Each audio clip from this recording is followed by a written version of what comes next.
नमस्कार। जय हिंद, जय भारत दोस्तों। मैं हूं विनोद झा और आज जो कहानी सुनाने जा रहा हूं ये कहानी है झारखंड के धनबाद ज़िले की। दोस्तों, यहाँ पर सुगिया नाम की एक लड़की होती है जो कि निचली कास्ट की होती है, और मंगरू नाम का एक लड़का होता है जिसकी जाति वो ऊंची जाति का होता है। दोनों साथ साथ स्कूल में पढ़ने जाते थे। धीरे धीरे आते जाते स्कूल में बातें होती थी। वो दोनों धीरे धीरे दोस्त बन गए और ये दोस्ती आगे जाके प्यार में बदल गई, और प्यार भी ऐसे तन मन के साथ उन दोनों के तन भी एक हो गए। वो दोनों एक दूसरे से बहुत प्यार करने लगे और चोरी चोरी अपने गांव के जो उनका चौराहा था वहाँ पर मिलते, या गांव के पास एक झील था उस झील पे जाके दोनों मिलते, और दोनों बहुत खुश थे, एक दूसरे से बहुत प्यार करते थे। लेकिन एक दिन इन दोनों के प्यार पे किसी की नज़र पड़ गई, यानी कि बुरी नज़र पड़ गई। गांव के लोगों को धीरे धीरे पता चलने लगा कि ये दोनों एक दूसरे से प्यार करते हैं। और गांव में तो अक्सर ऐसा होता है कि जो भी नियम कानून होते हैं वो गांव के जो बाहुबली होते हैं, उच्च जाति के लोग होते हैं, लगभग वही सब बनाते हैं अपने हिसाब से। तो यहाँ तो कास्ट का डिफरेंट था, और जब इस बात का पता मंगरू के परिवार वाले को पता चला तो वो बहुत ज़्यादा गुस्सा हो गए। उसने उसे बहुत समझाया कि देख, किसी भी हालत में तेरी शादी सुगिया से नहीं हो सकती। लेकिन मंगरू सुगिया से बहुत प्यार करता था। वो ये कहता था कि अगर मैं शादी करूँगा तो सुगिया से ही करूँगा, और सुगिया भी दिलो जान से मंगरू से प्यार करती थी। दोस्तों, आजकल का जो ज़माना है, बेशक हम कितना भी कह लें कि मॉडर्न युग है, लेकिन गांव घर में करीब करीब पहले वाला ही हिसाब किताब है। कभी भी गांव में ये अंतरजातीय विवाह स्वीकार नहीं लोग करते हैं। हालांकि अब तो कुछ कुछ होने लगा है, कहीं कहीं जगह होने लगा है, और पेरेंट्स को एक्सेप्ट भी करना पड़ा है, और करना चाहिए, क्योंकि अब ज़माना बदल गया है। लेकिन उस समय उन दोनों के परिवार वालों ने बहुत समझाया कि किसी भी हालत में तुम दोनों की शादी नहीं हो सकती। फिर उन दोनों ने आपस में बात किया और विचार किया कि एक काम करो, हम साथ जी तो नहीं सकते, हमें तो दुनिया वाले जीने नहीं देंगे, हम एक साथ मर तो सकते हैं। तो दोनों योजना बनाई कि फलानी तारीख को हम दोनों उसी झील में जहाँ पर हम मिलते हैं उसमें कूदकर आत्महत्या कर लेंगे। लेकिन आत्महत्या करने से पहले उस झील के पास एक मंदिर है। उन दोनों ने ये डिसाइड किया कि पहले हम दोनों उस मंदिर में शादी करेंगे और फिर जाकर हम आत्महत्या कर लेंगे। तो एक तारीख दोनों ने तय की, और जो तारीख तय हुआ था उस तारीख को सुगिया दुल्हन के लिबास में उस झील के पास पहुंच गई, और वो अपने प्रेमी मंगरू का इंतजार करने लगी।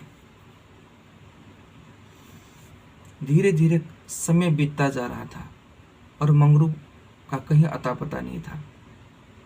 फिर वो जितने भी लोग वहाँ से आते जाते थे उस रास्ते से, वो सबसे एक ही बात कहती कि भैया आपके पास फ़ोन है क्या? मैं एक नंबर बताती हूँ, प्लीज़ उस नंबर पे कॉल कर दो।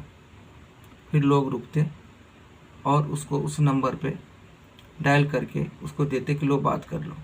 लेकिन वो नंबर लगता ही नहीं था। कारण इस सारी बातों की जानकारी जो मंगरू का परिवार है उसको हो गया था, और वो ये नहीं चाहते थे कि मंगरू झील के पास जाए और उससे शादी करे।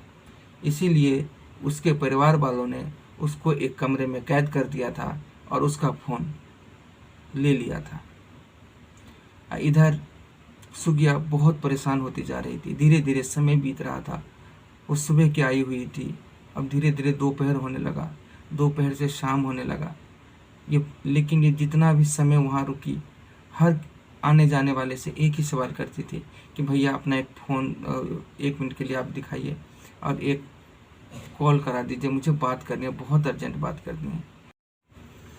अब धीरे धीरे शाम हो चला था और मंगरू का कोई पता नहीं था।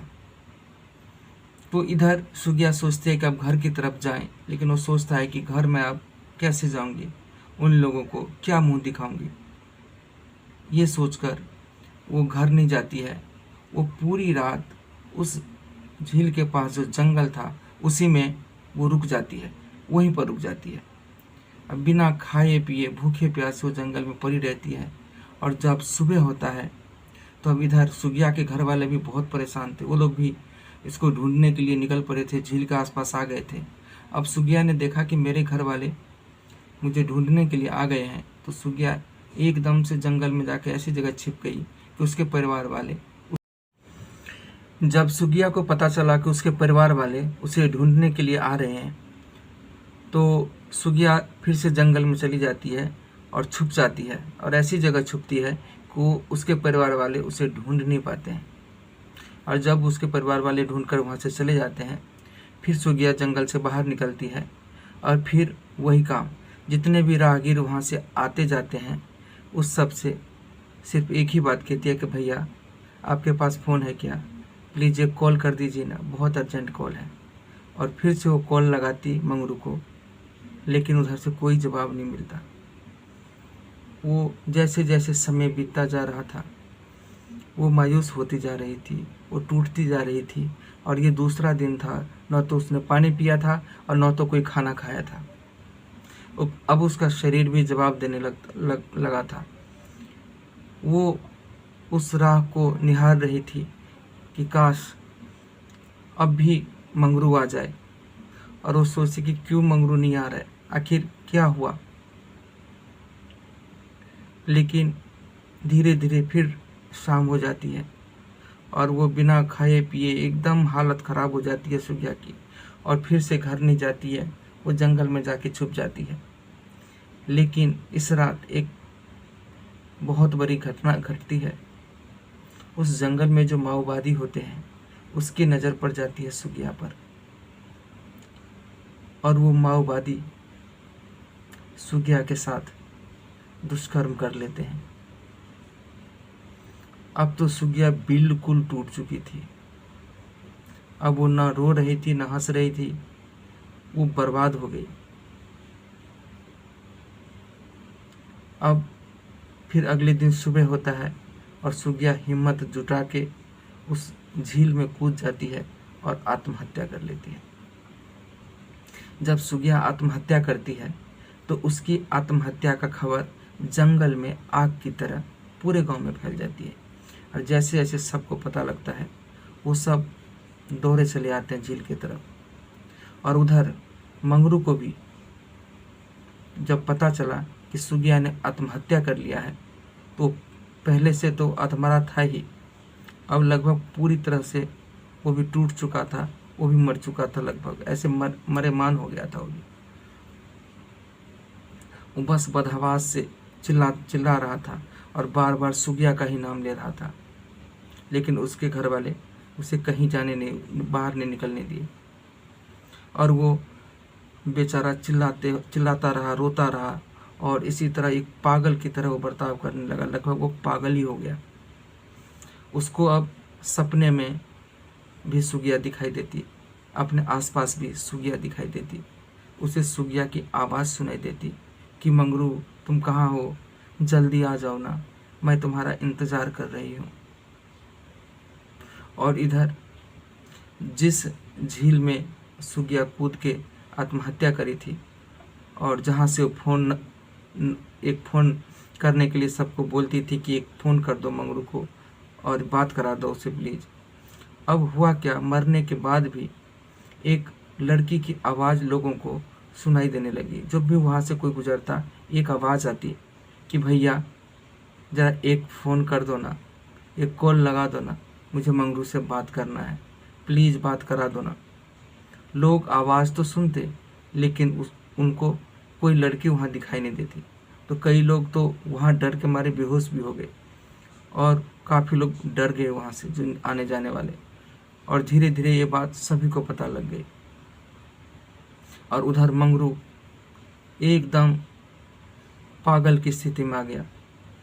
परिवार वाले उसको बहुत झाड़ फूँक करवाए, ठीक करने की कोशिश किए, तरह तरह के वैद्य से, हकीमों से दिखाया, कोई ठीक नहीं हुआ। फिर उसे पागल खाने में भर्ती कर दिया गया। अब दोस्तों आप लोग एक बात बताइए, क्या जाति का बंधन, इस तरह से जाति का दीवार खड़ी करके हम अपने बच्चों का जान ले सकते हैं क्या? अब ज़माना बदल गया है। अब जब एक दूसरे को पसंद करते हैं तो परिवार वाले को भी, पेरेंट्स को भी उनके पसंद को ध्यान रखना चाहिए और जिसमें अपने बच्चे की भला हो वो कदम उठाना चाहिए, न कि झूठी शान शौकत के लिए अपने बच्चों की ज़िंदगी इसी तरह ख़राब कर दें जैसे सुगिया और मंगरू की हो गई। तो दोस्तों, ये कहानी कैसी लगी हमें कमेंट के माध्यम से ज़रूर बताइएगा।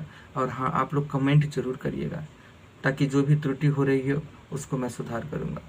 तो आज के लिए बस इतना ही, मिलते हैं फिर एक अगली वीडियो में। तब तक के लिए नमस्कार, जय हिंद, जय भारत।